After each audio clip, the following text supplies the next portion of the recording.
I'm Justin Apego, and even though I still don't have a shop for the time being, I could not resist going to the Restore locally to where I am now. I'm staying with my brother. This is his shop. And I got this jack stand, which I already have one just like it in exactly the same condition, which I got at a different Restore. So now I finally have a matched pair.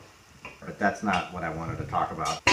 What I wanted to talk about is this really cool Craftsman drill, $25, complete with crusted on sawdust from whoever had it in his shop 40 years ago. It's all metal. It weighs a ton. I believe it only has one speed, would be my guess, when you pull the trigger, and it has no reverse. This is old school. It also has a really frayed plug, so I'm going to plug it in and see if it works. My brother told me where his fire extinguisher is, and it is now standing by. I'm going to plug it into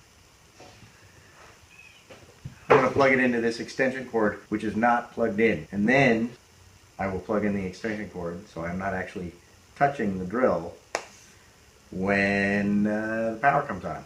So let's see what happens. Frayed power cord. Ooh, man, you could just twist this thing around. Yikes. Keep that up on the table where I can see it melt. Alright, plugging in. Alright, it didn't shock me. I was once told if you're touching something and you're not sure it's going to shock you, you should touch it with the back of your hand, not with the front. Because if it shocks you and you touch it with the front of your hand, your muscles lock up and then you won't be able to let go of the thing. But if you touch it with the back of your hand and your muscles lock up, it tends to shoot your hand off of the thing. I don't know if that is true or if it worked, but the guy seemed to know what he was talking about, and neither one of us got killed that day in the rain. Alright, so pulling the trigger. Yeah, I was right. Just one speed. No matter how gently you pull the trigger, you just get one speed out of it. This is strictly a drill. This is not a drill driver. And that's why it also doesn't have a reverse. It does have a lock on the pistol grip so that you can lock it on.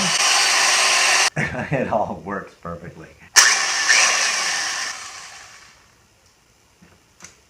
You will probably find this incorporated into one of my projects one of these days as the driver of some kind of gear mechanism in some kind of semi-practical kinetic art / furniture.